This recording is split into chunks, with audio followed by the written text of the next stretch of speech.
جو ہے جو مقدس شہر ہے ہمارے نزدیک پاکستان میں، اس میں ایک تو تھے مولانا حق نواز جھنگوی جو مشہور ہیں، سب جانتے ہیں، ایک تھی شیخ محمد حق نواز جھنگوی، شیخ تھا۔ اس نے اپنے دور میں جو کام کیا وہ یہ تھا کہ ایک بدبخت نے رسالت پناہ صلی اللہ علیہ وسلم کی توہین کی۔ یہ تاریخی باتیں قریب قریب، اور اس توہین میں جملے یہ تھے کہ جتنے انبیاء کرام اس دنیا میں آئے ان کے بقول کہہ رہا ہوں، اللہ مجھے معاف فرمائے، کہ وہ سب ناکام ہوئے، جتنے بھی آئے، یہاں تک کہ سید المرسلین بھی آئے تو وہ اپنے مشن میں کاز میں ناکام ہوئے، لیکن ہمارا جو رہبر تھا، میں نام نہیں لینا چاہتا اس بدبخت کا، تو وہ کامیاب ہوا۔ یعنی اس نے اپنے رہبر کو انبیاء اور نبی سے بڑھا دیا۔ یہ بڑے لوگ کہتے ہیں نا، آپ توجہ نہیں کرتے، وہ کہہ دیتے ہیں، ہم بڑے دھڑلے سے کہتے ہیں جی ہم اپنے امام حضرت علی کو انبیاء سے افضل مانتے ہیں۔ کبھی آپ نے غور کیا ہے نا، جب وہ اپنے یعنی اماموں کو انبیاء سے افضل مانتے ہیں تو انبیاء سے افضل کون ہے؟ اللہ ہے، اور تو کوئی نہیں ہے۔ تو اس کا سادہ جواب یہ ہے کہ جو شخص یہ کہتا ہے کہ میں دھڑلے سے کہتا ہوں کہ ہم اپنے اماموں کو انبیاء سے افضل مانتے ہیں تو ہم بھی دھڑلے سے کہتے ہیں، ایسے لوگوں کو ہم کافروں کا باپ مانتے ہیں۔ یہ کافر ہے سی جو علی کو اللہ مانے اور اپنے اماموں کو انبیاء سے افضل مانے، تو باقی کیا رہ گیا؟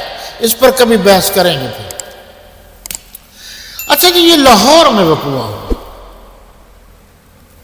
پھر اس کو گرفتار کر کے میاں والی جیل لائے گئے۔ تھا وہ عام دنیا دار آدمی تھا، اللہ کی عبادت کرتا رہا، اللہ سے مانگتا رہا۔ جیل میں، یاد رکھنا میری بات، جیل میں سب سے بڑی دعا کون سی ہوتی ہے؟ سب سے بڑی دعا یہ ہوتی ہے، اللہ تو انو رہائیاں نصیب کرے، کہ اللہ آپ کو رہا کر دے۔ یہ سب سے بڑی دعا ہوتی ہے۔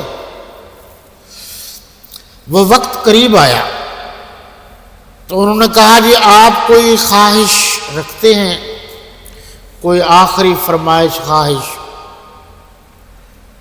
تو اس نے کہا سنو، آپ کے پاس تو 5 منٹ نہیں ہیں، لوگوں نے کیسے جانے جناب اعلیٰ صحابہ کرام کے قدموں پر وار دی۔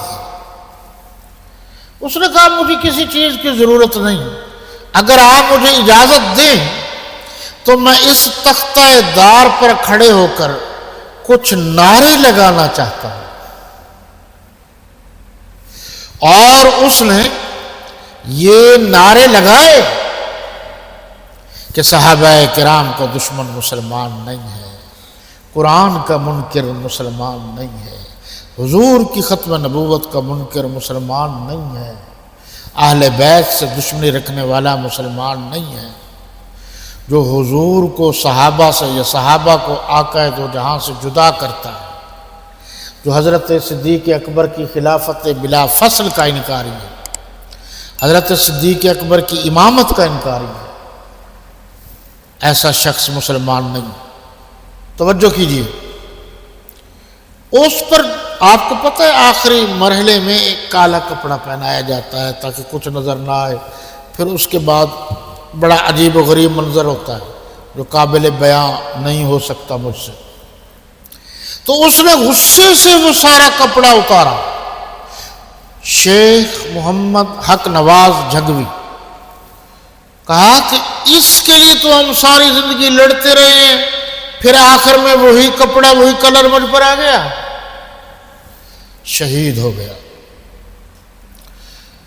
اور میری یادداشت کے مطابق مولانا اعظم طارق صاحب نے جھنگ میں ان کا نماز جنازہ پڑھا۔